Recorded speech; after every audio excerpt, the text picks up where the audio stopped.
You're looking at an artist's rendition of what is being called on the internet reporting sites the Gate of Hell. This is an archaeological site in southwest Turkey today that has uncovered a spot that has been mentioned in ancient Greek literature by Plato and Strabo and other ancient Greeks as the literal portal into the underworld, into hell.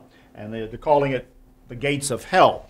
And they've uncovered this spot. There are noxious fumes that still to this day come up out of this hole in the ground. And if a bird flies through it, the birds fall to the ground and die. And so this was what gave rise to the idea that this was the gateway into hell in the ancient world. And it's receiving some interest on the internet the last few days.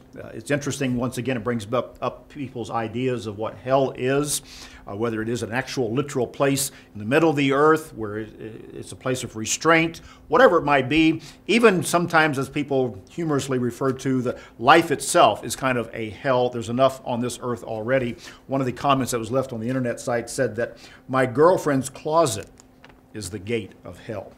So, a little humor, but it makes a point, and yet what the Bible says is the most important point.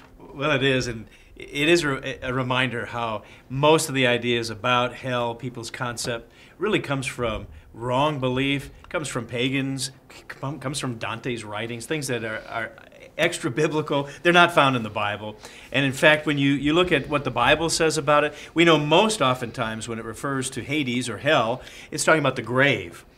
There's also another word that's used for hell that's referred to here in Luke chapter 12 in verse 5. Here Christ himself is saying, "Fear him after he has killed, has power to cast into hell." He says, "Yes, I say to you, fear him."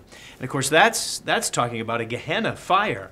And there will be a hell fire that's going to burn up the wicked, but not in the concept that they're going to be cast and tortured forever. Not an ever-burning hell. Yeah, and that's not a biblical concept. So I think, this whole idea coming up, this archaeological find, reminds us, look into the truth. What does the Bible really say about it? Understand that all of this is rather interesting, and we hope certainly that your life is a little bit more peaceful and not a hell on earth in that sense, but understanding the truth about life after death, what happens at death, and the life of the resurrection post-death is what's really important, and understanding this truth about hell is extremely valuable.